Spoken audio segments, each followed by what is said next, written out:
¿Cómo están? Segundo programa de este ciclo de Solo una Vuelta Más. Año 6, si te perdiste al de ayer. ¿Sí? Hemos sobrevivido y esta es la sexta temporada. ¿Alguien me puede decir, alguien en la sala sabe si en un sillón de un solo cuerpo debo tener el primer botón prendido? Estoy haciendo todos los abdominales que puedo, más no me pidan. Esto cerraría, pero debe estar cerrado. Si alguien lo sabe, acá en todo este edificio nadie sabe exactamente y taxativamente qué debo hacer. ¿Quieren comentármelo en redes sociales? Los escucho. Me meto en este petit consultorio. Miren a quién tendría hipotéticamente de paciente. No va a ocurrir. Miren, está enojada. ¿La ven? Todavía no la ven. Ahora la van a ver.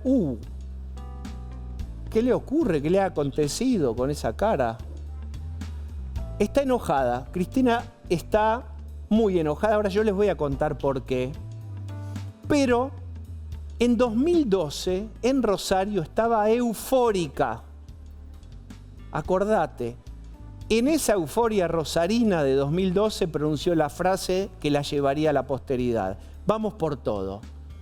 ¿Y sabes qué? Fue por todo. Y cuando te digo que fue por todo, fue por lo grande, por lo mediano y por lo chiquito también, y acá está la sorpresa. ¿Fue por lo grande y fue por lo mediano? Basta ver las causas judiciales y las condenas judiciales, por ejemplo, vialidad. Ahí hay un doble conforme. Hay dos instancias fuertísimas judiciales que dicen que hubo mano en la lata. Direccionamiento de la obra pública y, como yo te digo siempre, pesca con devolución. Pesca Lázaro un contrato en los amables lagos del sur y tiene la devolución que tiene que devolver en forma de cuartos de hora. Eso está ese circuito comprobado. Es decir, Cristina fue por todo, por lo grande y lo mediano. La sorpresa es ahora, acompáñame. ¿Sabes por qué fue también Cristina? Fue por lo chiquito. Lo chiquito, ¿sabes qué es? Zona austral. ¿Te suena? Te lo cuento. Para mí también es una novedad. Zona austral es lo siguiente. Pensionados y jubilados que viven en el sur de la República Argentina tienen haberes con el 40% más. ¿Cuál es la hipótesis de esto? ¿Por cómo fue concebido? Zona austral, primero, un incentivo demográfico. Poblar la Patagonia, se decía antes. Efectivamente fue así. Un incentivo a que en una zona geográfica y climáticamente adversa la gente se arraigue, se aquerencie, esté ahí. Ahí tenés 40% más para jubilados y pensionados. Y también hay una realidad, el costo de vida es mucho mayor en el sur. Si querés, salvo la nafta, 40% entonces para ellos, los que viven en esta zona austral. ¿Cuál es el detalle y por qué te digo que fue por todo y fue por lo chiquito? Porque Cristina también venía cobrando, más allá de su abultadísima jubilación de privilegio, este plus de zona austral. ¿Era necesario, Cristina, también agregarle el bonus track de zona austral? Estamos hablando de esto porque hoy Capital Humano, el Ministerio, la denuncia a Cristina y dice, eso es defraudación al Estado. Eso no tiene que ser cobrado, no puede ser. Y ahí Cristina tiene un ataque de nervios que un poco argumenta y justifica esa cara que ustedes vieron en el diván, la cara de enojada total, porque no solamente le tienen frisada la jubilación de privilegio, sino que ahora también la denuncian por este chiquitaje, esta especie de robo hormiga al Estado que se llama zona austral. ¿Vos sospechabas que también iban a meterse con el destornillador a ver si podían quedarse con zona austral? Sí, se quedó con zona austral. Y Cristina se defiende y lo manda vía tweet a Milei, al psiquiatra, enojadísima, en un tono de canchengue, ya medio de cancha, como nos tiene acostumbrado en los últimos tweets, y le dice de todo a Milei. Pero acá no hay que confundir la tribuna, el árbitro, y hay que mirar la pelota. Cristina se defiende diciendo que ella tiene su domicilio en Río Gallegos, que su lugar es del corazón y en el mundo es el Calafate, todos lo sabemos, pero que ella está efectivamente hace años y años e históricamente domiciliada en Río Gallegos, por lo tanto me corresponde, pito catalán, dice Cristina. Y después le dice de todo al gobierno, a Capital Humano, cachivache. No nos compremos la tribuna y el árbitro, veamos la pelota. Cristina dice que está domiciliada en Río Gallegos. ¿Vos te acordás de dónde fue senadora Cristina en 2017 a 2019? Senadora por la provincia de Buenos Aires. Después fue vicepresidenta. También todos vimos y vemos que su actividad política está, por supuesto, en la ciudad de Buenos Aires, el Instituto Patria está ahí, y sobre todo en el conurbano y en la provincia de Buenos Aires. ¿Qué tiene que ver entonces cobrar zona austral en Río Gallegos? Ella se defiende y dice, yo vivo, estoy domiciliada, y esto es lo importante para la ley, en esa ciudad donde yo viví tantos años, pero hace mucho, Río Gallegos. Y acá viene la cuestión. ¿Será legal? Pero ¿sabés lo que no es? Moral. Una inmoralidad más. Déjame pensar junto con vos, ¿qué es la moral? ¿Para qué sirve? ¿Es un chip que deberíamos tener y que algunos lo tienen un poco oxidado? Básicamente la moral es el contrato social introyectado en tu cerebro. ¿Qué es? ¿Para qué sirve la moral? Es un manual de procedimientos. La vida, instrucciones de uso. No robo para que no me roben. No agredo para que no me agredan. No jodo para que no me jodan. Ese es el pacto social, después traducido en una constitución, en el código penal, civil y comercial, el que vos quieras. Pero hay un chip interno, si te tocó la suerte de tenerlo, que es la moral, que te ayuda a la convivencia y que es básicamente el contrato social. Hay algunos desvíos, gente que no tiene ese chip bien instalado y entonces tiene ese déficit moral. Y después hay algunas ideas torcidas. Porque vos te preguntarás, ¿no hay ruido, no hay disonancia en los seguidores y en los votantes de Cristina cuando se enteran, muchos de ellos bajo la línea de la pobreza, que cobra decenas de millones, pero además zona austral, viviendo en la calle Juncal o en San Telmo, cerquita de la casa de la hija? La respuesta es no, no hay disonancia. ¿Por qué? Porque en una simple operación mental se busca un argumento que es: ella gobernó la Argentina, fue votada por el 54%, es mi líder, hizo X, Y, Z medidas por la Argentina, no habrá nadie igual como ella y como Néstor, se merece zona austral, la jubilación de privilegio de ella, de Néstor, y todo lo que pida va a ser poco. Es decir, no subestimemos la capacidad de negación y de disociación de la gente, porque la gente la usa para conservar algo que es primordial, que es la identidad. ¿Qué soy yo? Peronista, soy yo kirchnerista, soy yo de Boca, soy yo de lo que vos quieras. Eso se llama identidad. Nadie va en contra de uno mismo. Si vos pensás que te hace algo mucho ruido de tu líder, estás deconstruyendo, te estás yendo contra vos mismo. Salvo que vos no estés tan agarradito de una idea o de un líder y tengas pensamiento propio, entonces ahí tenés más flexibilidad. Bueno, hay un núcleo duro importantísimo al que no le hace mella las cuestiones de amoralidad de los líderes políticos, por ejemplo de Cristina. Y el otro elemento es el Estado. La concepción de un Estado como una fuente inagotable de recursos de los cuales te podés servir. ¿Sabés lo que no piensan del Estado? Que el Estado es una carcasa, cuando vos la sacás, lo que sostiene eso es el dinero y la guita de los contribuyentes, es decir, los impuestos. Esto de algún modo en la batalla cultural lo fomentó Milei. Pensemos que cada uno, como en el consorcio del edificio, cada departamento está poniendo para que se arreglen los caños, la membrana de la terraza, si la luz no... Cuanto más departamentos hay, menos partícipe te sentís de los arreglos del edificio. Cuanto menos son, más mi edificio es. Cuando se disuelve en los millones de argentinos, pareciera que el Estado yo no soy. L'État c'est moi, el Estado soy yo. No, el Estado no sé qué es. Y si es Cristina, que se lo den, zona austral. Somos los contribuyentes los que también, en nuestra pequeñísima cuota parte, pagamos esa zona austral. Este es el primer punto. Y para cerrar, yo les hablaba de una cuestión. Cristina mandó al psiquiatra al presidente actual. ¿Saben para qué no hay psiquiatra? ¿Saben para quién no hay psicólogo? ¿Saben para quién no hay tratamiento? ¿Para quién padece? de un desvío moral. Para eso, y créanme lo que les digo, no hay terapia que se haya inventado. Bienvenidos.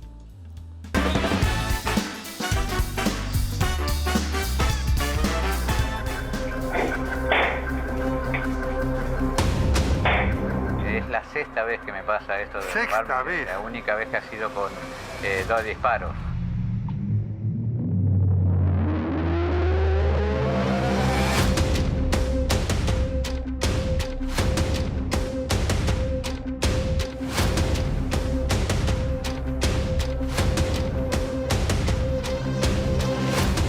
Muy respetuoso, muy atento, trabajador.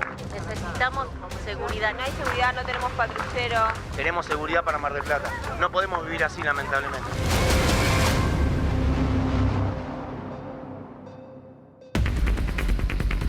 Hago una pequeña corrección donde dije jubilación de privilegio, he de decir pensión. Saldado esto, me meto con una cuestión triste y que no termina, que es la inseguridad. Ustedes saben que mataron un kiosquero en Mar del Plata ayer lunes. Gonza, sí quiero preguntarte cómo está viendo el gobierno nacional todo este encadenamiento de crímenes en provincia, ahora en una ciudad muy importante como es Mar del Plata. Diego, buenas noches. Vamos a hacer un recorrido casi psicológico, te diría, sobre qué pasa por el cerebro del gobierno cuando mira lo que está pasando en el conurbano. Yo te quiero pedir que lo mires en clave electoral. Sé que para vos es muy temprano, yo te digo que el tiempo en la política corre rapidísimo. Tenemos algunas placas, no sé si las podemos compartir, si no yo te lo cuento. Te invito a que hagamos un recorrido psicológico. A ver. Mirá, hay 2 escenarios en este momento que el presidente Milei está mirando de cara a lo que ocurre en el conurbano. Escenario 1 es Kicillof desdoblando la elección.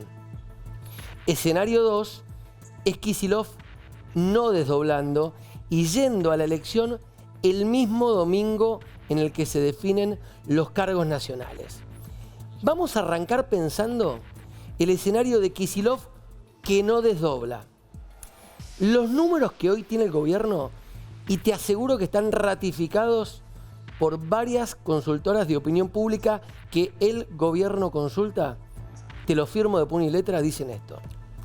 Si el escenario nacional va de la mano con Buenos Aires, la discusión es 100% económica. Y escuché esto, Diego, pues es tremendo. Y ahí van a entender por qué estamos hablando de inseguridad y la mirada del gobierno con la estrategia electoral. Dale. Mira, si el mismo día que van a votar cargos nacionales, votan cargos en la provincia de Buenos Aires, el presidente, escucha bien, está convencido que solo un 15% de la población encuestada está preocupada por la cuestión económica, por la inflación. Y esto me sorprende mucho. Repetí el número. 15%, esto es increíble. Solo el 15% de los encuestados siente que la inflación es una preocupación. Ahora, vas a un escenario de desdoblamiento y lo que quiere el gobierno es que lo que se va a discutir es esto que ayer contaste en el programa. Se va a discutir la inseguridad. Ahora, escuchá bien esto. Cuando vos encuestás la provincia de Buenos Aires, casi el 30% de la gente duplica inflación, ¿no? El 30% está preocupado por el tema de la seguridad. El gobierno hoy siente una tranquilidad política de saber que con y sin desdoblamiento, la economía y el escenario del conurbano destrozado con la inseguridad le provee a Milei una serenidad por ahora electoral. Cristian Velázquez, así se llamaba, y lo tengo que mencionar con tristeza, este kiosquero asesinado. Además creo que se había salvado alguna vez porque el tiro había dado en paquete de chicles, la gracia de Dios, y sin embargo lo mataron en un asalto. Esto fue en Mar del Plata. Vamos a conversar con el intendente de Mar del Plata, Guillermo Montenegro, General Madariaga.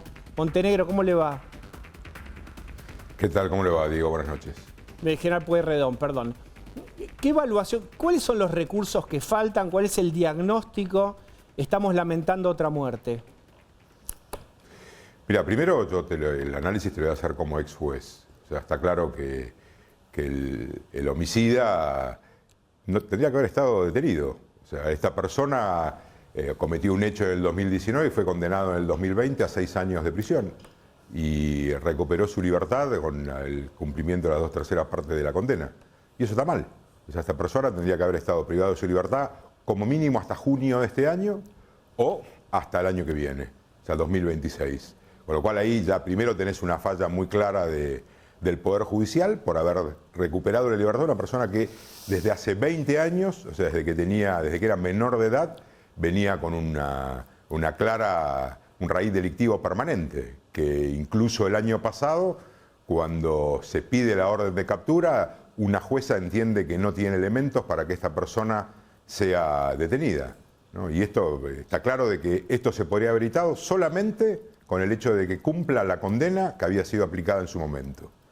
Después, como vecino, es indignante, ¿no? O sea, uno es como que le da bronca que una persona, un laburante como Cristian Velázquez pierda la vida de una manera tan cobarde y tan cruel en manos de este Néstor Monge alias Guachín, que viene hace 20 años cometiendo delitos en la zona de Mar del Plata, General Pueyrredón. Hay un factor...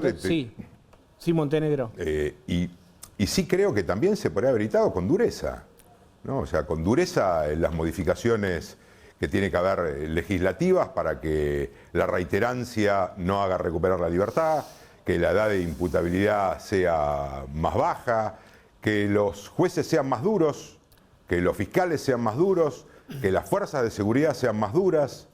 La verdad que esto sí se podría haber evitado y nosotros tomamos una decisión muy clara dentro del gobierno municipal hace mucho tiempo, ¿no? No tiene que ver con esta última etapa, sino que tiene que ver con ser más duros. Y el hecho de trabajar muy fuerte en lo que tiene que ver con los trapitos, con los cuidacoches, con los fisuras, en todo lo que tiene que ver en el orden del espacio público, que mirá lo que es, nosotros buscando mantener el orden en el espacio público se encontraron 3 personas que tenían pedido de captura. Y que en este tipo de cosas yo fui denunciado penalmente por llevar adelante este tipo de cuestiones, cuando lo único que tiene que decir es aplicar con dureza lo que está necesitando hoy una ciudad como la nuestra y también la provincia, ¿no? Y yo me encuentro con una situación de 4 denuncias penales, una hecha por Grabois, la otra hecha por la Comisión Provincial para la Memoria, que es un organismo que depende del gobernador Kicillof, y que yo digo, en vez de utilizar esos recursos para equipar esos recursos, porque esa Comisión Provincial para la Memoria la bancamos entre todos los bonaerenses. A ver, Montenegro, hay un factor. Montenegro está hablando del intendente de lo que tiene que ver con la modificación de las leyes, endurecimiento y cumplimiento efectivo, etcétera. Hay otra pata fundamental que es la prevención. José. Intendente, usted es uno de los 45 intendentes que, según un relevamiento mío, contrataron el software de seguridad, el que hablábamos ayer, la multiagencia que promete mejorar la seguridad a través de la tecnología. La multiagencia, ¿ustedes tienen algún resultado positivo con eso en materia de prevención del delito? ¿Cómo lo ven? ¿Qué es la multi? ¿En qué consiste el software? Es un software, Diego, privado, que promete a través de la tecnología, es privado, y la provincia lo tiene como una de sus políticas centrales de seguridad. Hace que todos los intendentes lo contraten, los va convenciendo y también lo quiere hacer ahora obligatorio por ley. Por eso General Pueyrredón es uno de los municipios que lo contrataron. Es un software que promete agilizar la respuesta del 911, básicamente. Es así, Montenegro.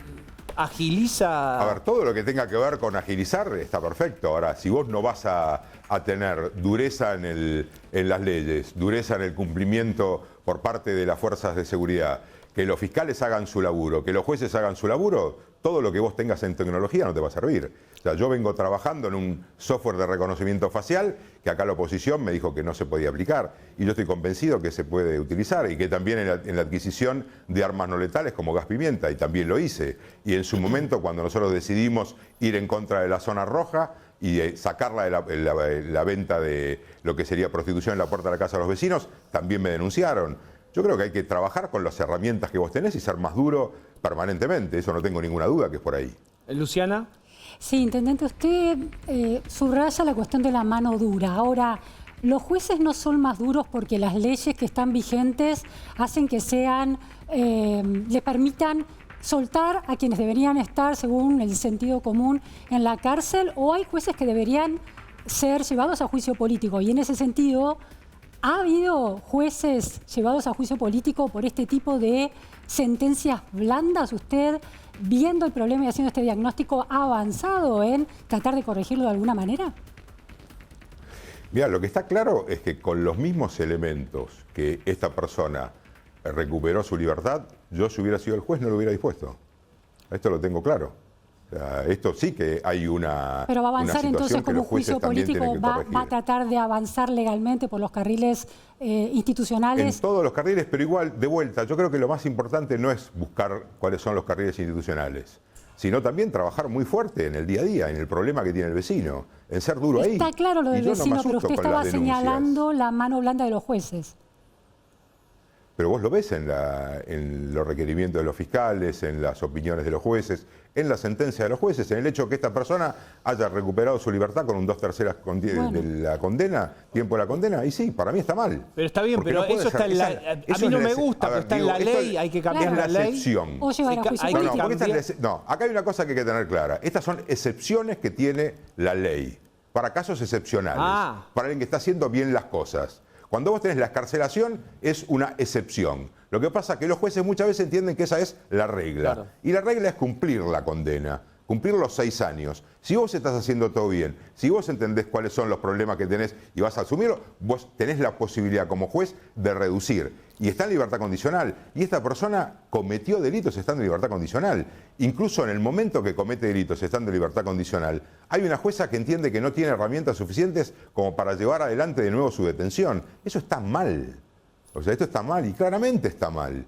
Y me parece que tiene que ver no solamente con la dureza, sino teniendo una posición de qué es lo que estamos viviendo hoy. Cuando yo tomo la decisión de ir muy fuerte en todo lo que tiene que ver en el orden del espacio público, recibo 4 denuncias y digo, bueno, la verdad, empiezo a detener gente que tiene pedido de captura haciendo un orden en el espacio público y termino siendo denunciado. O sea, es el mundo al revés. En vez de cuidar los derechos a la vida y a la propiedad, se terminan cuidando los derechos de delincuentes. Es la verdad que es el mundo al revés. Bien, Gonza. 2 de los 7 temas, doctor Montenegro, que se están por tratar en extraordinarias, atacan esto.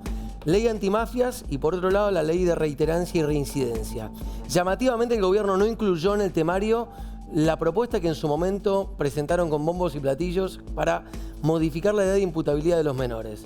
¿Usted siente que políticamente este gobierno nacional quiere modificar este estado de cosas?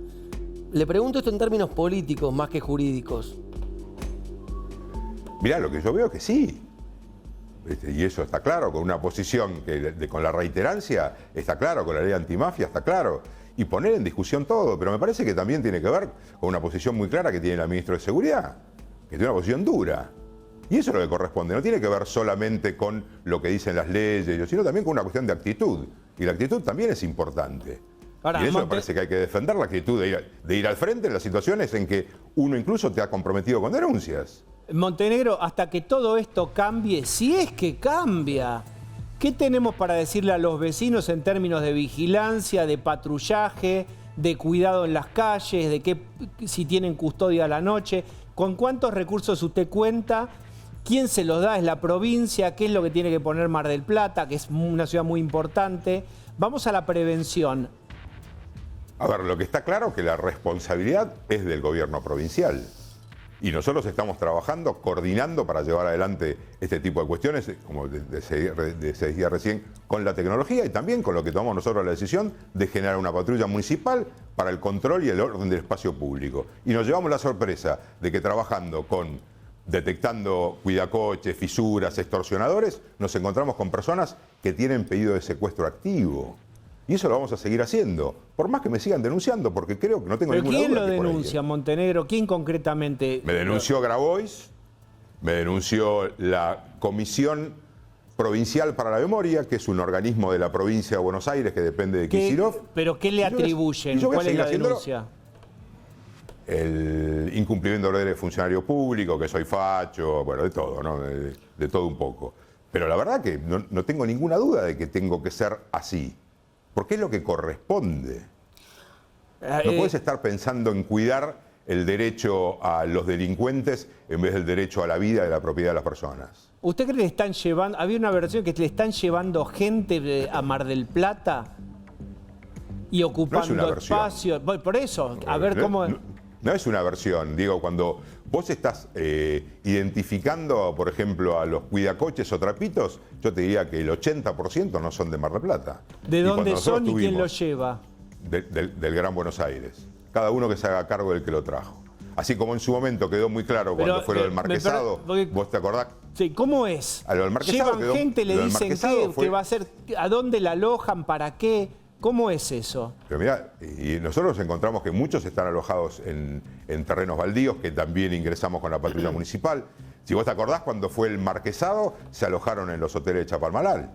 ¿Te acordás cuando fue el tema de la intento de usurpación legal por medio de Grabois de 150 hectáreas frente al mar? ¿Pero alguien paga para desestabilizar Mar del Plata, la ciudad y su intendencia? ¿Alguien le pone recursos para que vayan, gente le consiguen un lugar, le señalan un territorio? Mirá, en ese momento quedó claro porque vinieron colectivos y se alojaron en los hoteles de Chapalmalal.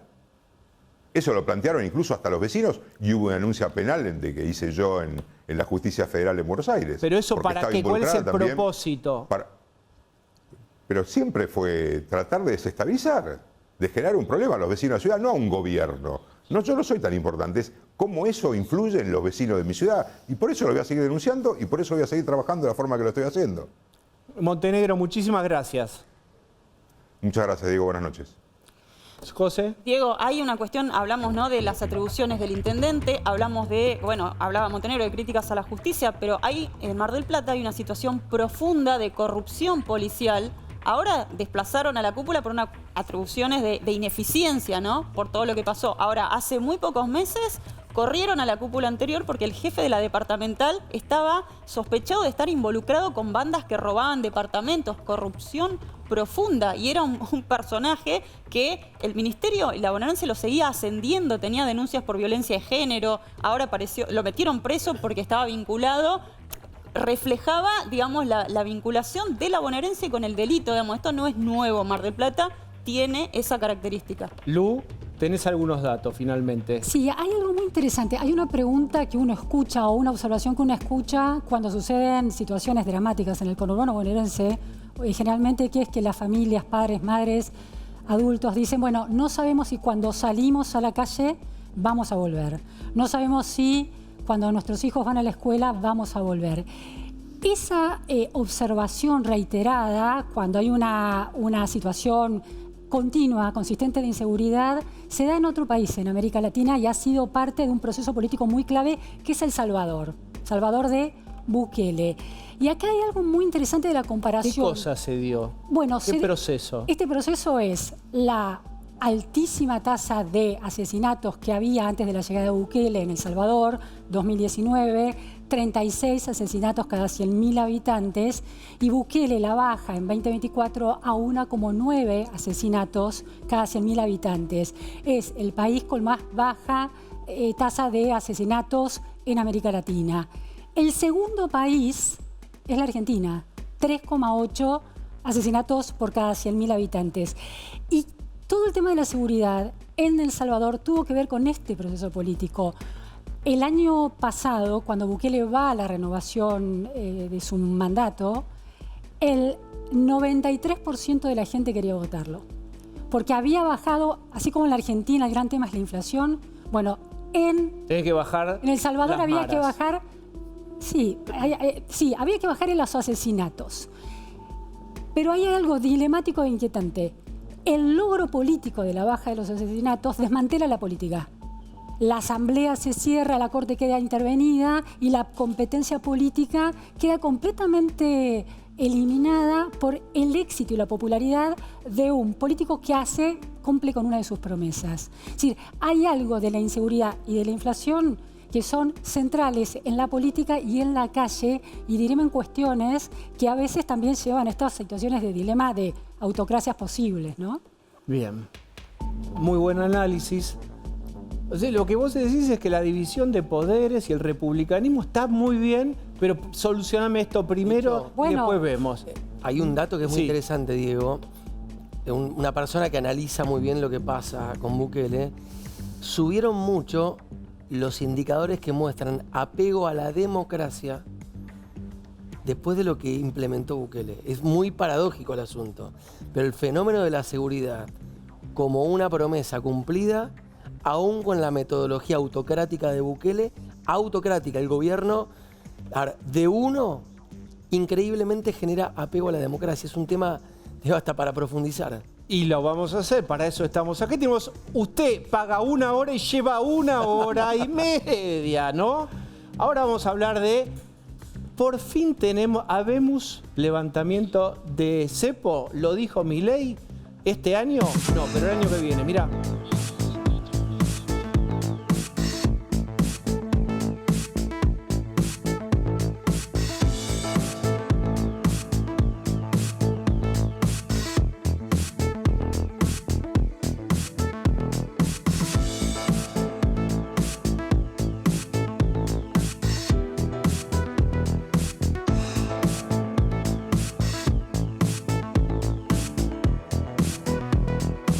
Qué linda música para la frase "un año más con cepo", es un tema del primer, así abre el disco entero.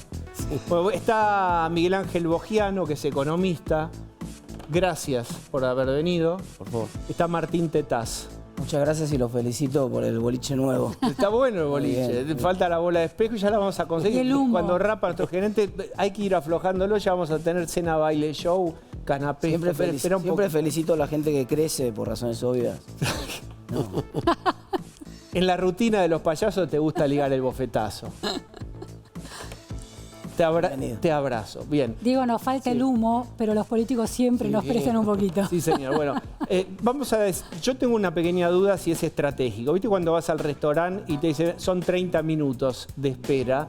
Y cuando a los 10 minutos te llaman decís qué buen restaurante. Y en realidad nunca iba a ser media hora, sino que te daban una fecha para calmar tu ansiedad. Me pregunto si este anuncio de esto es el año que viene, es para quizás sorprenderte en algún momento, si llega el dinero del fondo, y levantar antes. Pero, ¿qué sé yo de restaurantes?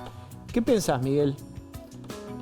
Bueno, es una posibilidad, pero de todas maneras me parece que uno no puede perder de vista el contexto de un año electoral, y me parece que el gobierno, y Milei en especial, no va a estar interesado en poner en riesgo todo este proceso de desinflación por la posibilidad de que un levantamiento del cepo eventualmente pueda tener un movimiento en el dólar que se traslade a precios. Entonces, él lo ha dicho varias veces, primero tienen que terminar de cumplirse las condiciones. La inflación tiene que estar corriendo en la zona del 1% mensual, todavía no estamos ahí. Y él habla también de un crédito del Fondo Monetario, que en realidad no cambiaría la deuda bruta, porque eso iría al Tesoro y el Tesoro le daría esos dólares al Banco Central que el Tesoro le debe, que sería cambiar de tipo de acreedor, porque hay una enorme cantidad de pesos todavía en el sistema que podríamos decir se autoperciben dólares, de alguna forma. Son pesos que están colocados a tasa de interés, pero que si tuvieran la posibilidad de convertirse en dólares probablemente lo harían. Por eso también el equilibrio en la tasa de interés que paga el Banco Central. Y es un equilibrio bastante delicado que demuestra lo caro que resultó el plan Platita, donde se emitieron cantidades ingentes de dinero que han hecho que incluso después de un año todavía no se ha conseguido terminar con el exceso de pesos que hay en la economía y que, como digo, están todavía atrapados dentro de instrumentos como son las LEFI y las LECAP, que permiten ganar un interés. Sumado a eso también los montos que determinadas empresas querrían girar como dividendos. Es decir, en cualquier caso, el levantamiento del cepo va a ir siendo con distintas etapas. No creo que en ningún momento se dé, aun cuando fuera antes, un levantamiento de un movimiento brusco como fue en la etapa de Macri, porque eso lo pudo hacer porque estaba tomando deuda en 30.000 millones. Y Milei, desde que empezó, canceló deuda por 32.000 millones. Esa es la gran diferencia, ¿no? Hay como una idea de con cepo no hay paraíso, ¿no? ¿Tenemos claro en qué de la vida cotidiana se modificaría si levantaran el cepo, Concretamente, Martín, explícanos como economista por qué estaría bien y para qué sirve levantar el cepo. Porque el tipo de cambio, el precio del dólar, para decirlo más claro para la gente, es uno de los principales precios de la economía. Y por lo tanto asigna los recursos de la economía hacia los sectores que se necesitan. Por ejemplo, si la economía no tiene mucha capacidad de generar dólares, los últimos 5 meses del año pasado, el déficit de la cuenta corriente del balance cambiario del Banco Central sumó más de 5.000 millones de dólares. Si tiene más dificultades para generar dólares que los dólares que gasta, entonces la señal es que el tipo de cambio sube y los recursos se van hacia el sector más transable de la economía, para decirlo en castellano, se van a bienes que vos podés exportar o que podés alternativamente importar o competir con importaciones.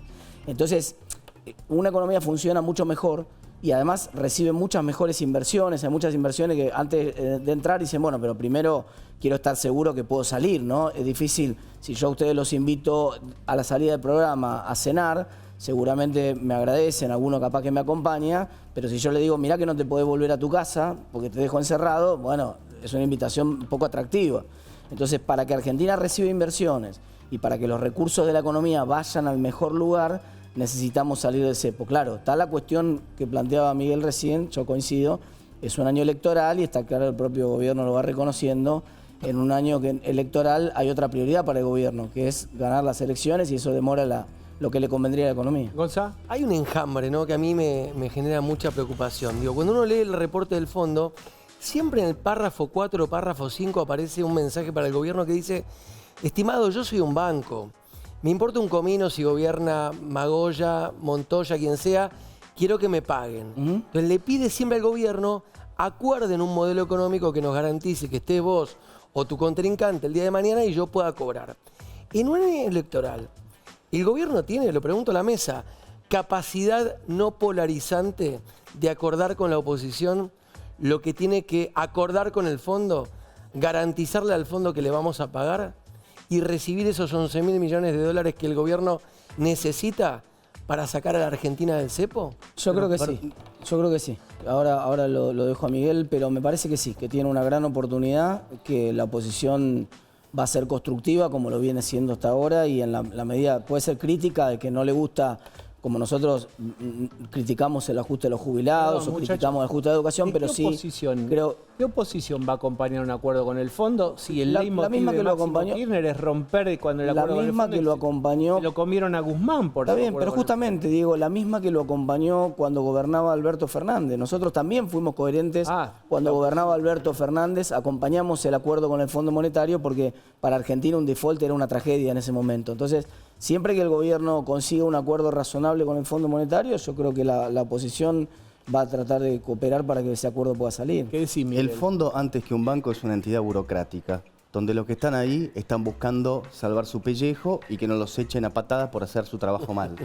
Entonces van a estar... ¿Otra vez le prestaron a Argentina? Van a estar ahora 11.000 reclamando, pagame, pero después a veces, fíjate, le reclaman a uno que hace bien los deberes y sin embargo a Massa, cuando estaba incumpliendo un montón de cosas, le seguían dando soga. Entonces, pensar que es simplemente un banco me parece que es totalmente equivocado. Tiene definitivamente un tinte político y Estados Unidos tiene un rol muy preponderante. Por eso Biden en el poder no es lo mismo que Trump en el poder, porque probablemente eso pueda mover el péndulo más hacia el lado de Argentina. Ahora, respecto de la posibilidad de hacer un acuerdo... a los periodistas les encantan los acuerdos y los consensos como si eso fuera una gran panacea. ¿El acuerdo con quién? ¿Por qué usted, señor, que ahora me hace... ¿Por qué los periodistas? Porque me gusta generalizar. ¿Por qué no lo porque me gusta, ¿por qué no te tomás porque a me golpe parece de que puño con Asís? porque la generalización es válida. Porque esto lo escucho en cada programa al que voy. ¿Qué pasa, Miguel? Perdóname. Disculpame que te termine la idea. Pero que me estás pegando a mí, por eso. Sí, pero termino la idea y respondeme. Sí, respondeme lo que quieras. Sí. Pero lo que quiero decir es, ¿consensuar con quién? Con la misma gente que nos trajo hasta acá. A ver, díganos, Alberto Fernández, ¿qué tenemos que hacer? ¿No? Que vote la gente de Unión por la Patria. ¿Te das cuenta que no tiene ningún sentido pretender buscar consenso con la misma gente que nos trajo acá? Entonces, habrá que ver cómo se hace para determinadas cosas donde definitivamente esto no se resuelve conversando con los mismos tipos que nos trajeron hasta acá. Es bastante elemental lo que planteo. Miralo a los ojos a Gonzalo. No tengo ningún problema. Contestá, defendete. Yo lo Sos que de la creo, casa. a ver, la evidencia empírica de la política demuestra que los países que hicieron acuerdos políticos de largo plazo, Israel, España, Estados Unidos, hoy están 1.000 millones de veces mejor que nosotros. Y preguntale, si querés, Miguel, a un centroizquierdista español si le hizo gracia acordar con la derecha española. Ahora, preguntarle a los españoles si 30 años después viven mucho mejor que como vivían. Preguntale a Milei cómo le hubiera ido si hubiera tratado de hacer ese acuerdo buena onda que hizo Macri con los gobernadores que se le rieron en la cara cuando tenía que bajar el gasto. Entonces Milei se tuvo que poner bien los pantalones y repartir un par de patadas porque si no, no lo tenían en cuenta verdaderamente. Sí, pues, acordó con todos. Vos estás diciendo Después acordó con todos, pero... No, pero hace un poquito de memoria. Mirá, porque cuando él dijo la ley bases, todos se le rieron en la cara. Miguel. Cuando él dijo... Mira, déjame hacer una pequeña línea de tiempo. Cuando él dijo no hay plata, ¿sabes lo que dijeron los gobernadores? Sí, plata hay, vas a ver. En mayo o junio decían, che, parece que es verdad que no hay plata. Porque al principio no le creían. ¿Entendés? ¿Y qué querían hacer? Que decían, no, te vamos ahí a limar de a poco. Fíjate, comer pochoclo y pavadas similares. Te doy letra. Vos tenés que decirle así, vos sos un llora Moncloas. Es el llora Moncloas. ¿Qué dice Martín? Todo nos gusta, estar todos contentos. Es una gran fantasía. Creo que el gobierno se ha mostrado muy pragmático acordando con distintos sectores del peronismo. Vengo de la Cámara de Diputados recién y acaban de acordar con 5, gracias al voto de 5 diputados peronistas, tienen el dictamen para terminar con las PASO. Martín, acordaron con Jaldo, con Tucumán. Martín, no critican a Scioli en el gabinete. Silencio, cae como dice Mario Marcas, una gota de silencio. En los términos de que lo planteaba recién Miguel, si hay alguien que es responsable de haber llevado la provincia de Buenos Aires al desastre que está hoy, es Daniel Scioli. Bueno, figura estelar del gabinete de Milei, así que evidentemente sí. Daniel Scioli. ¿Me permiten? La única que no interrumpe en la televisión argentina es Luciana Vázquez y tiene derecho a hablar. No interrumpe, vean. Tengo una larga experiencia en interrumpir estratégicamente. Dale. No, tengo una pregunta. Todo el tema del levantamiento del cepo tiene que ver también con las reservas del Banco Central y estos 11.000 millones de dólares o 12.000 millones de dólares que faltarían. Una fuente posible es el Fondo Monetario Internacional. Pero el presidente Milei, cada vez que sale fuera del país, se encuentra con un empresariado tecno ultramillonario con el que tiene muchísima sintonía. ¿Esa sintonía se puede traducir efectivamente en lluvia de inversiones y de dinero para las reservas del Banco Central? Para que haya lluvia de inversiones vos tenés que tener condiciones que sean atractivas. El capital no tiene nacionalidad. El capital lo único que busca es retorno. Ahora, como al final lo que depende de esto es el balance de pagos y la cantidad de dólares que entren y salgan del país, efectivamente, si vos tuvieras un flujo muy fuerte de inversiones, como se espera con la RIGI, eso probablemente te ayudaría y daría la posibilidad también de levantar el cepo. Lo que pasa es que él no tiene por qué adelantarse y tampoco te puede decir que el cepo se va a levantar el 14 de abril a las 3:15 de la tarde. Dijo el 1 de enero tengo un del asterisco para eso. 2026. Tengo un asterisco No existe más a partir del 1 de enero Te dijo el 1 de enero del 2026, para imagino yo, porque esa es la fecha límite que él se pone, pero definitivamente calculo que será antes. Ese es el día como decir, miren, no me moleste más con este tema, el 1 de enero no va a existir más. Él jamás te puede anunciar va a ser en este momento, porque generarías un movimiento en el tipo de cambio que no querés. ¿O es un anuncio electoral para proteger la elección de medio término? Te lo pido. Mira, las elecciones, si el país crece con las expectativas que tiene entre un 4 y un 5%, y vos tenés la inflación del 20%, el cepo no es un tema electoral al final. No es un tema. Vos creces al 5% y tenés inflación en el 20%, a nadie le interesa que siga existiendo el cepo. Gonzalo así se habla encima, pero va a esperar. Hay gente, está ocupado. Dale, Martín.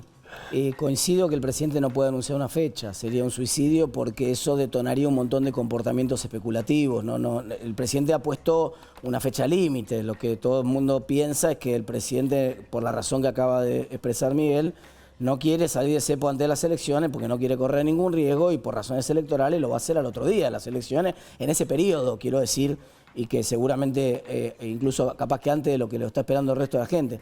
Sí, no coincido con que yo creo que sí es un tema muy importante. No es un tema electoral, es verdad, No es un tema electoral, probablemente no le garpe al presidente si lo lograra hacer 2 meses antes de las elecciones, es el primer argumento. Mira, no me garpa salir, pero me puede generar algún problema, entonces mejor por la duda salgo después de las elecciones. Creo que eso es lo que va a pasar, pero sí es cierto que es un tema muy importante para la economía, que la burocracia, en este caso el presidente o quien sea del Banco Central, deje de fijar un precio tan importante de la economía y lo fije el mercado. ¿Qué decís vos, Miguel? Bueno, es cierto que... Yo no quiero meterse, pero dijo que lo están fijando, es una intervención. Bueno, justamente iba ahí. Voy a cizañar. Justamente es una iba ahí. intervención estatal. Justamente iba ahí. Planificación centralizada de la economía. ¿Cómo? Planificación centralizada. Esto no tiene absolutamente nada que ver con la hay una variable clave.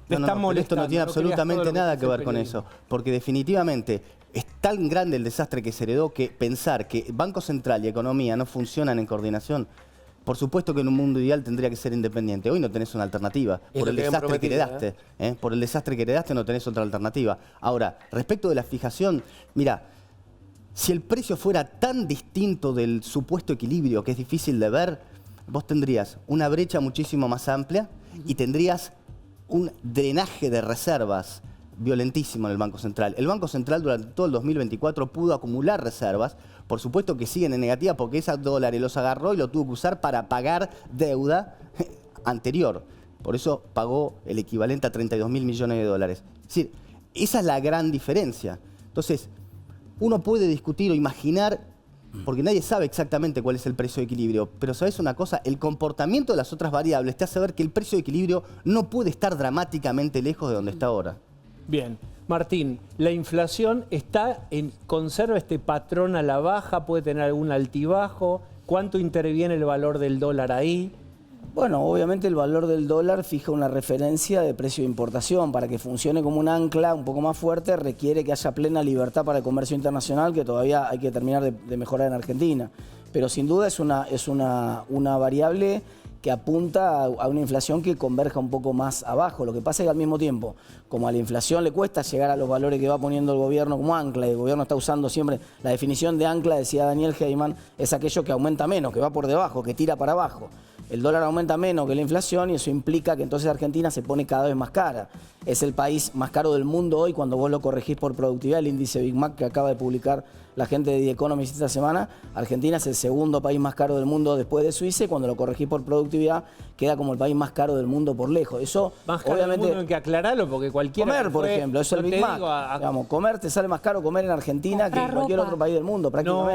No, comer. Sí. Comprar ropa. Eso increíblemente Argentina. Ropa, sí. Bueno, eso es lo que pasaba comer, históricamente. no. Eso era lo que te pasaba. Bueno, el índice Big Mac esencialmente es la misma hamburguesa comprada en distintos países del mundo. Argentina es el segundo país del mundo en dólares, donde es más caro comprar una hamburguesa. Comer afuera es más caro. Antes pasaba eso, Diego, ahora ya no. Antes pasaba eso. Encareció, históricamente Argentina tenía, ya termino para dejarlo a cerrar a Miguel, pero históricamente Argentina tenía, como dicen ustedes, claro, el celular más caro, la ropa mucho más cara que en los otros países del mundo por razones de protección a los sectores, impositivas, etc.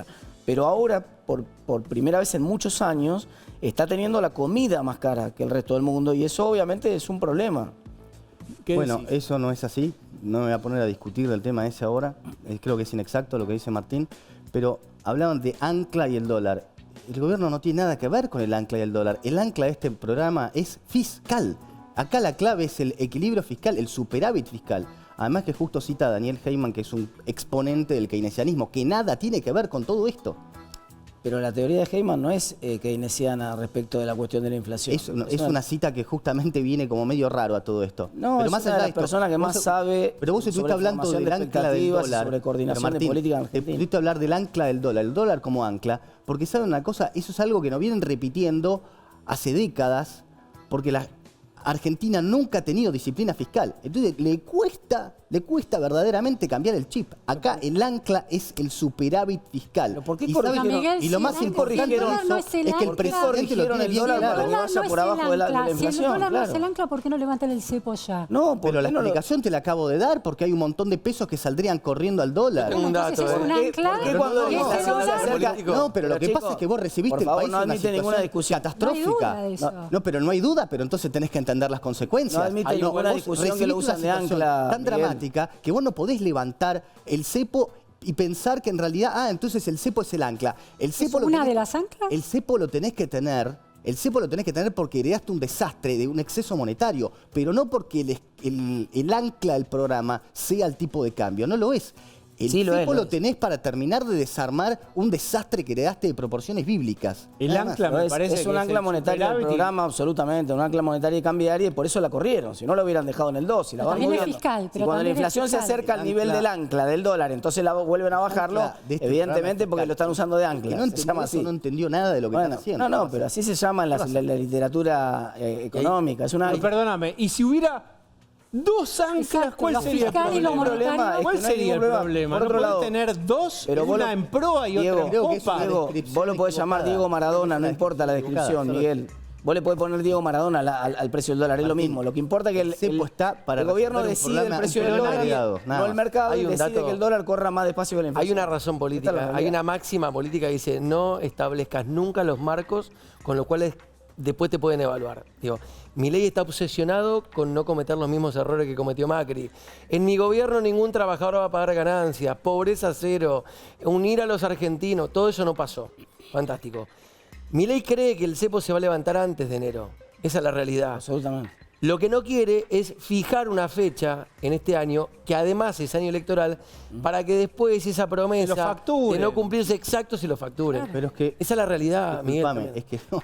Tenés que entender que nunca puedes señalar una fecha. Eso para empezar. Pero estamos de acuerdo con eso. No podés porque te frenarían toda la liquidación. ¿Por qué te pondrías una soga en el cuello? La fecha es, pero no es solo, aunque él tuviera los dólares, no tiene ninguna conveniencia en fijar una fecha. Eso es verdad. Eso para empezar. Es correcto. Ahora, de vuelta, estás haciendo una comparación con lo que hizo Macri. Este gobierno no tiene casi nada que ver. Te aseguro que la hacen ellos, ¿eh? Están obsesionados con Macri, ¿eh? Te lo firmo de puño y letra, Miguel. No, mira, la verdad por que mi madre, si uno lee los titulares, parece que a Macri lo van poniendo en el freezer y se va derritiendo de a Por eso poco. están obsesionados con Macri. No sé qué obsesión tiene. Porque lo quieren destrozar políticamente. Y bueno, está bien. Ya te spoileo lo de mañana y pasado. Bien, quiero a propósito preguntarles, ¿qué pasa con las PASO?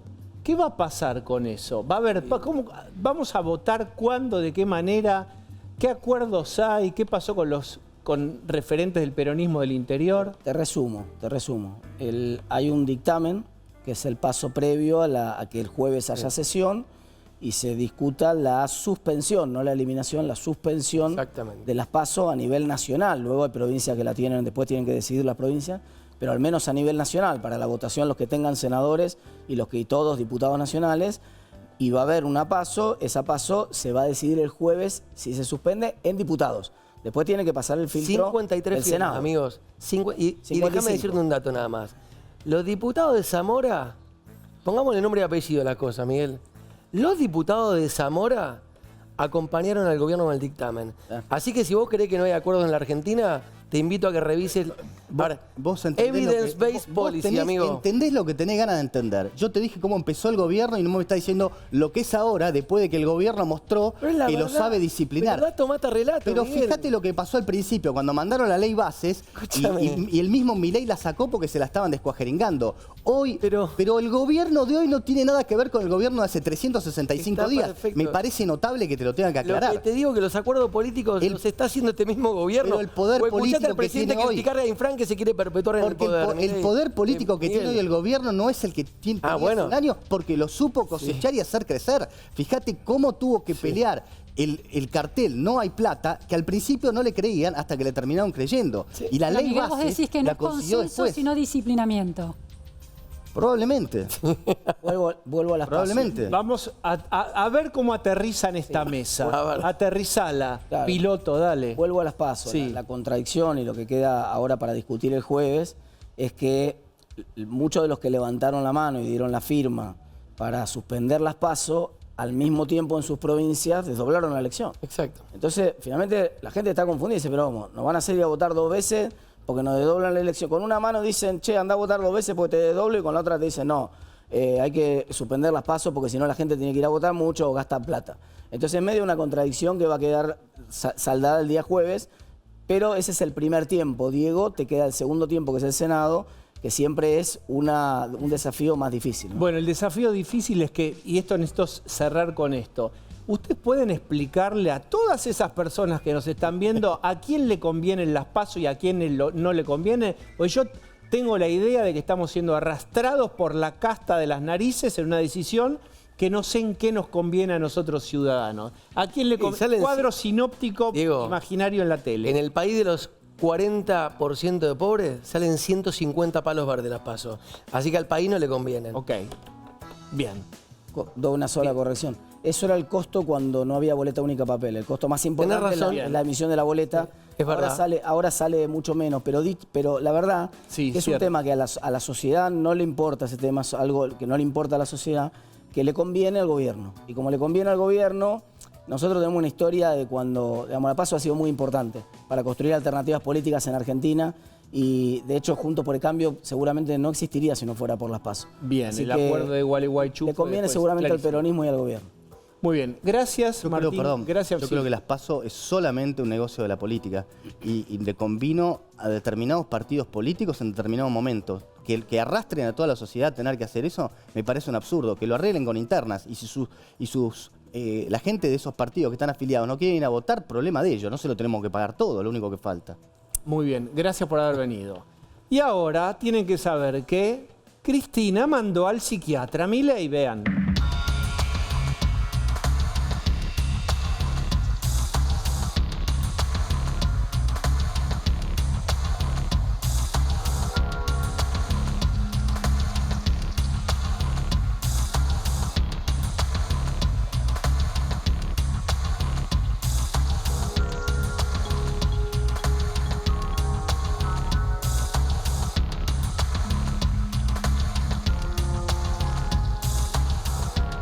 La víscera más sensible, nunca jamás dicha esta frase, es efectivamente el bolsillo. Y Cristina está especialmente irritada porque fueron contra su pensión de privilegio y ahora contra este bonus track que es de zona austral. Explícalo, por favor. Mira, está bueno y voy a contarte lo que averiguamos recién. Diego me preguntaba antes de ir al aire. ¿Cuánto cobra Cristina hoy? Información de recién, Diego. Sí. ¿Me confirman desde el gobierno? Fuentes inobjetables que Cristina cobra esto hoy. 0 pesos. Pero porque se la frizaron. No, ahora se pregunté esto, pero perdón, ¿no cobra una jubilación común ahora? No. No le están pagando nada a Cristina Kirchner. Por eso pues, le frizaron. Sí, pero digo... ¿Cuánto venía cobrando? 21 millones de pesos por mes y monedas. Las monedas son 400 lucas, perdón. Pero quiero hacer con números redondos para que la gente... Todo esto con zona austral. Con zona austral incluida. Pero me parece interesante esto. Cristina no tramitó una jubilación ordinaria. Se le asignó una pensión de privilegio de manera automática, porque eso pasaba en Argentina.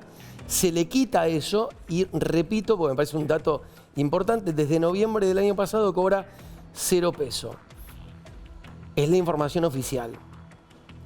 Me gustaría chequearlo igual con el doctor Dalbón, que es el que la representa. Todavía no pude hablar con él, pero entiendo que van a hacer un reclamo ahora para mantener esa jubilación y que de pasar eso el gobierno le va a reclamar un retroactivo de una parva de millones de pesos aún no calculada por haber cobrado de más en ese sentido que vos planteaste. Bueno, hay una objeción que hace Cristina y dice, esto no lo tiene, que si hay inhabilidad, no lo puede decidir la justicia, no me pueden quitar lo que el pueblo decidió que es mi rol de presidenta, después de vicepresidenta. ¿Cómo ves este conflicto que afecta directamente los ingresos de Cristina, pero también de Amado Vudú? ¿Qué pensás? A vos te estoy mirando, querida Lu. Ah, ¿a mí? Sí, claro. Yo tengo una pregunta sobre esto, que es, ¿cuántos otros cobran esta zona austral, por ejemplo, sin cumplirla en términos efectivos a ese domicilio en la zona sur? Pueden tenerlo en el DNI, puede ser el domicilio fiscal, pero no están efectivamente viviendo en el sur de la Argentina. ¿Por qué esa pregunta de si es la única o hay otros que nos están llevando a la justicia cambia el ángulo de la discusión? ¿Por qué solo Cristina es denunciada por esta cuestión, que es seria, estafa, defraudación, malversación de fondos públicos, etcétera? Y no otros que pudieran estar involucrados, también diputados, senadores que cobrarían ese beneficio. Mariano Pérez periodistas se los presento, próximo, está bien que te definas próximo al gobierno. Sí, sí, por supuesto. Estoy muy contento con este gobierno de Javier Milei, sin dudas. Bien, ¿cómo ves este tema en particular, que es esta tensión en donde también, seamos sinceros, se eligen como enemigos favoritos, polarizan y se licúa el centro? Pero digo, más allá de eso. Sí, bueno, por supuesto que uno va a tener de enemigo a Cristina porque está realmente en las antípodas de todo lo que representamos nosotros los liberales, ¿no? Por supuesto, sin dudas, que es un enemigo, no que elegimos, es un enemigo que existe y que está y que por supuesto que hay que combatirlo hasta el último día de su vida política. Y después, por otro lado, el tema de la jubilación y de sacarle la plata me parece que está muy bien. A ver, yo creo que, y a nivel general, no solo Cristina, creo que, y espero que esto se expanda a todos los políticos, que yo estoy en contra en sí de las jubilaciones de privilegio, ¿no? El presidente Milei ya ha renunciado a esas jubilaciones y me parece que políticos que han hecho tanto daño al país, que nos han dejado en la situación en la que estamos, que sigan cobrando pensiones millonarias, me parece irrisorio realmente. Me parece un delirio que estos tipos que hicieron tanto daño y que generaron tanta pobreza, después vayan, se jubilen, estén en la casa haciendo la plancha y cobrando una fortuna. A mí no me parece realmente eso y creo que en esa línea va también el gobierno, de que es una cuestión moral también del daño que han hecho al país y que no pueden seguir viviendo como reyes. Gonza, sí, a propósito de esto, de esta tensión, de la sensibilidad de que te toque en el bolsillo, ¿qué pasa, por ejemplo, con ese intento o esos puentes de comunicación para el rearmado de la Corte Suprema? Recuerden ustedes que Cristina todavía tiene una llave, no sé si es la única y la más importante, pero es muy relevante en el Senado. Sí. Te guste o no, hay un Senado, hay una Cámara fundamental de la cual Cristina tiene muchísimos votos. Bueno, de hecho te digo, ya me están confirmando en este momento que van a accionar, digamos, en la justicia desde el entorno de Cristina Kirchner para reclamar la reincorporación tanto de la pensión de privilegio como de la zona austral incluida, que es una ley, la ley 19485. Ellos dicen que se está violentando una ley de la nación. Cristina va a poner en juego, Diego, el apoyo que el presidente Milei necesita para poder instalar a Ariel Lijo, que me encantaría, Mariano, que nos puedas también en algún momento explicar si estás de acuerdo con el hecho de que un representante de la casta judicial sea el candidato de este gobierno a la Corte Suprema, pero me cuentan que Cristina va a utilizar esta carta para, digamos, ofrecerle al gobierno acompañamiento capaz de lograr que el hijo se siente tal como quiere Ricardo Lorenzetti, que es quien candidateó al hijo y le pidió a Milei que el hijo sea el candidato del gobierno, finalmente pueda ser ministro de la Corte. Bueno, parecía una pregunta, sí, pero fue un discurso que vio el país entero. Yo te voy a traducir. Gonzalo, si quieres saber qué pensás del hijo. Bueno, a ver, yo creo que el presidente ha sido muy claro. Es un tipo que, por supuesto, que tiene una larga trayectoria dentro de lo que es la justicia y un puesto tan importante dentro de la justicia tiene que haber un tipo con trayectoria. A ver, por supuesto que quizás a algunos les parecerá alguien que no les caiga del todo bien o no les parece el mejor candidato, y también hay que tener en cuenta que Milei lamentablemente no tiene tantos senadores, no tiene tantos representantes en el Senado, por lo cual uno tampoco es que voy a entrar yo a lo que es la Corte Suprema. Uno también espera que este año Milei haga una gran elección y sume muchos más diputados, muchos más senadores, para poder tener muchísima más libertad y no necesitar de dialogar con otros sectores, por supuesto, y yo creo que de cara al futuro eso es lo que va a suceder. Bueno, lo que es interesante es que la Libertad Avanza va como armando y nos va dejando ver su personalidad, así como el kirchnerismo tomó su identidad política definitiva después del conflicto del campo en 2008.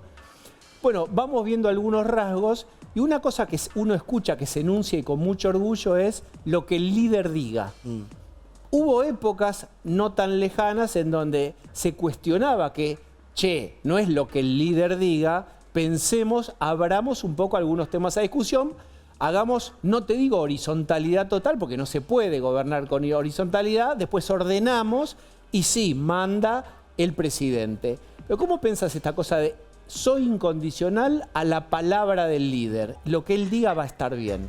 Bueno, a ver, pero también hay que tener en cuenta que es un líder que escucha mucho. No es que es un líder que está encerrado y que manda a matar a todos aquellos que osan estar en desacuerdo. Es un tipo Marra, que... ¿cómo explicas Marra después de decir esa oración? No, Ramiro, a ver, la verdad que es una situación que se ha decidido del partido. Es un gran amigo, además. Yo es alguien a quien nunca me pondría a atacar. Es alguien a quien, la verdad, le tengo una gran estima. Pero creo que fue bastante claro lo que es el el comunicado. A ver, en definitiva, uno puede ser amigo del presidente como lo es Ramiro, como lo ha sido Pos en su momento, y el gobierno estar en desacuerdo con lo que esté haciendo y no, ¿Qué no estaba entiendo haciendo? No, la verdad que no lo sé. Ah, porque decís que el comunicado estaba claro. Sí, sí, sí. No, bueno, el Entonces comunicado no es estaba votó claro. suba de voto del impuestos en la presupuesto, ciudad. sí, sí. Claro. Pero había otros legisladores de La Libertad Avanza que votaron a favor y no fueron expulsados. La verdad que desconozco el caso particular, no estoy metido en temas partidarios de lo que es la ciudad. A lo que voy es con el tema del liderazgo de Milei.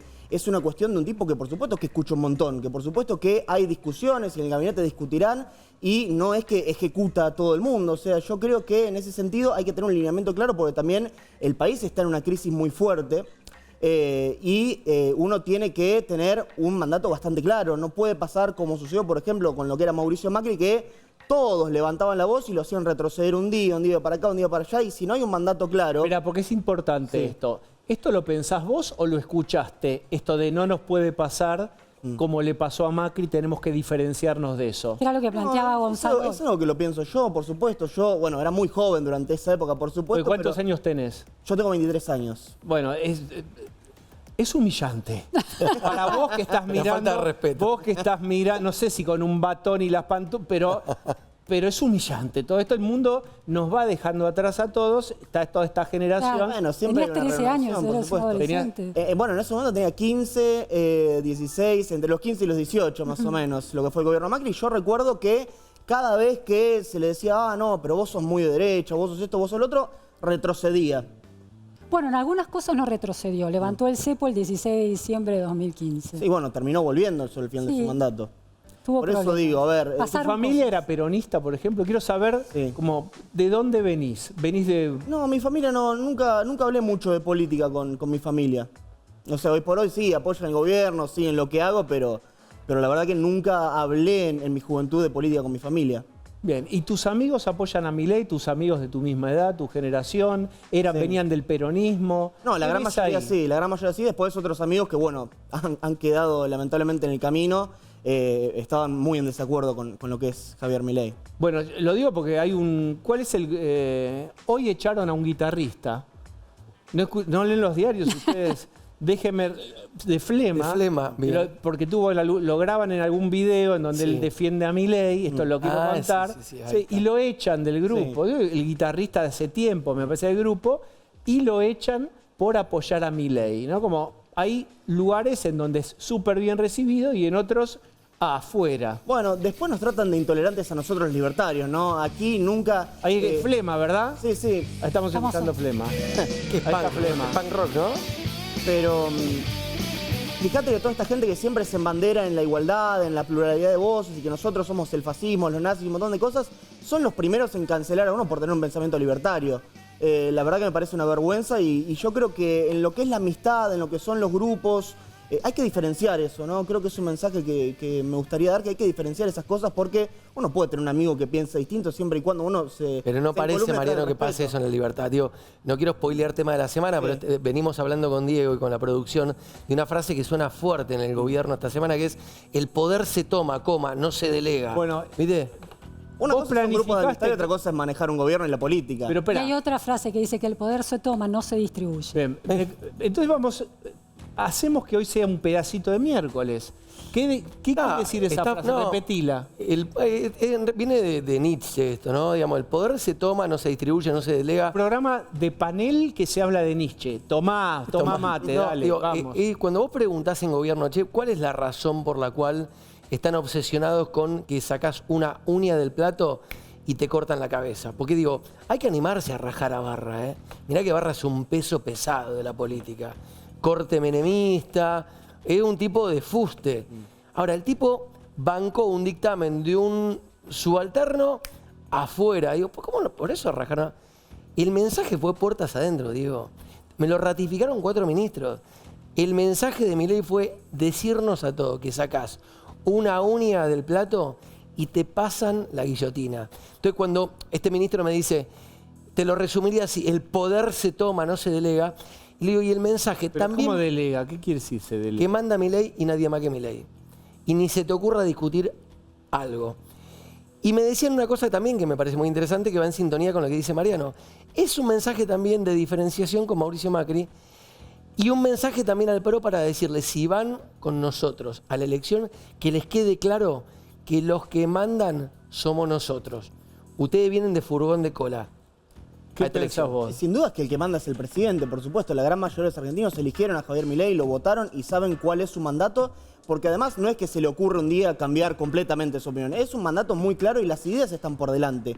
Esto es un proyecto sin dudas muy a largo plazo y Milei mismo se pone por detrás del proyecto y por detrás de las ideas. Ya si el presidente dice lo que importan son las ideas y no la persona y se pone él mismo debajo de eso, bueno, ¿qué queda? Pero perdón, Mariano, el comunicado... Milei, si es real, viste que todo esta frase de siempre hay un desgaste en el ejercicio del poder. Ya que me voy a desgastar, prefiero, dice Milei, es simpática esa frase, desgastarme haciendo lo que creo que corresponde y no lo que conviene. Veremos después cómo avanza esto. Pero es cierto que 14 meses después ha sido fusilado en plaza pública Marra, que fue uno de los impulsores, creo que muy tempranamente, del propio Milei. Pero además hay otra cuestión. Esa decisión, la reconstrucción que se hace de esa decisión, Karina Milei es una figura central de esa especie de ejercicio de la guillotina política, ¿no? Que tiene el nuevo electrodoméstico que usa el gobierno, motosierra, guillotina política y la máquina de hacer humo cultural, ¿no? Uno puede sacar del estante humo, de la cocina.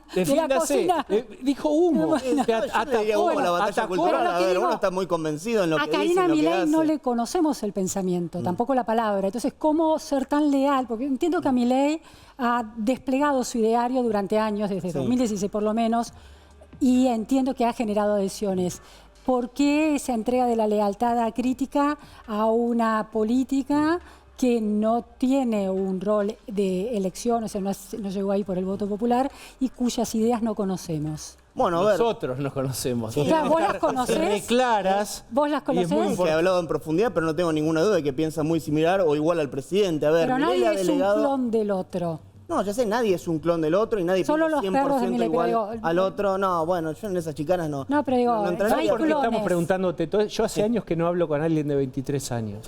Quiero aprovechar respondo todo parte por parte, pues hay 300.000 cosas que me tiró. Loco. Pero creo que Karina Milei sin duda es un personaje fundamental en lo que es el gobierno. No es en su rol ser una vocera del gobierno, salir a hablar, toma decisiones internas, toma decisiones administrativas. El vocero del presidente es Manuel Adorni. A ver, no tiene por qué salir a hablar y dar declaraciones todo el tiempo. Entiendo también como periodista que nos encantaría, porque sumaría mucho rating seguro la presencia de Karina en algún medio, pero... Sería interesante conocer cómo piensa la Argentina, ¿no? Sí, pero a ver, yo creo que es bastante claro cómo piensa, porque piensa en sintonía con el presidente y él le delega, desde que arrancó en la política, un montón de facultades a ella y confía plenamente, porque bueno, acá también se trata mucho de lo que es la confianza y creo sin duda que está muy capacitada para su puesto, porque lo ha demostrado a lo largo de este año y pico que llevamos de gobierno que está muy bien. Yo quiero preguntarte a vos, Gonza. ¿Qué va a pasar? Es muy temprano, pero de ser apurados también vivimos y de anticipar escenarios también vivimos. La provincia de Buenos Aires es clave por el valor demográfico, la cantidad de votos y la potencia simbólica del resultado que se lee en términos de a poco resucita el kirchnerismo o está muerto el kirchnerismo. Déjenme jugar con estos dos escenarios. Entonces, una cosa es si la Libertad Avanza va con PRO. Exacto. Tenga el PRO 7, 3, 2, 9, los que tenga, todos esos puntos suman, porque podría haber una cantidad de votos para Kicillof y para el peronismo históricos, con piso histórico. ¿Puede haber un acuerdo ahí? Mira, en nuestra nueva sección, spoileando próximos programas, te adelanto algo. Hay una decisión tremenda de exterminar políticamente a Mauricio Macri. Y te lo puedo ratificar de puño y letra. Ahora bien, ¿cómo ¿puedes repetir? Hay una decisión del gobierno de exterminar política y electoralmente a Mauricio Macri. Y lo digo mirando a la cámara, ultra chequeado. Ahora, ¿cómo va a afectar esto, Diego, a lo que vos preguntás? ¿Cómo haces para que no te pase otra vez esto de repartir votos y dejar que gane el peronismo? Hay un factor interesante que en los números que hoy maneja el gobierno es el factor Cristina, y te lo contaba hoy en Camarines.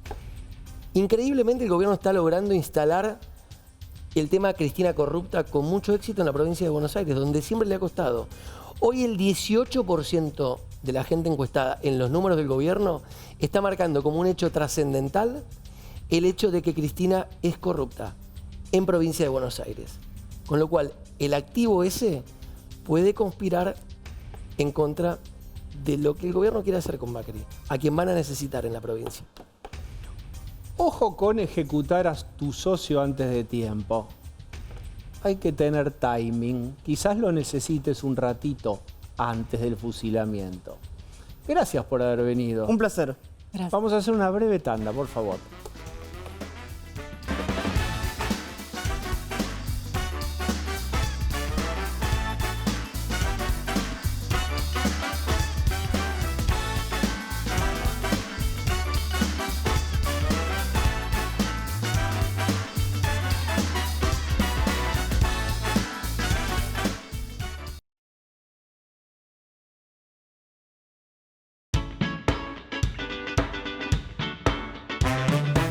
Que no presentó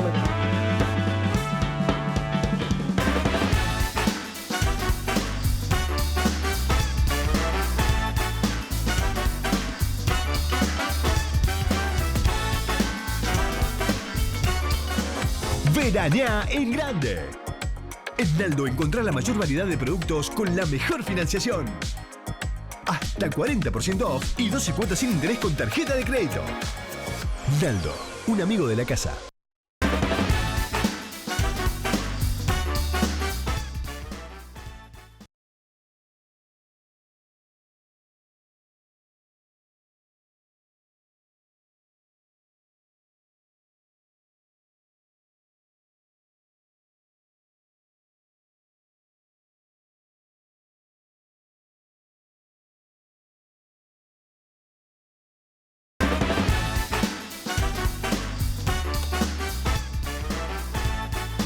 Bueno, gracias por habernos acompañado.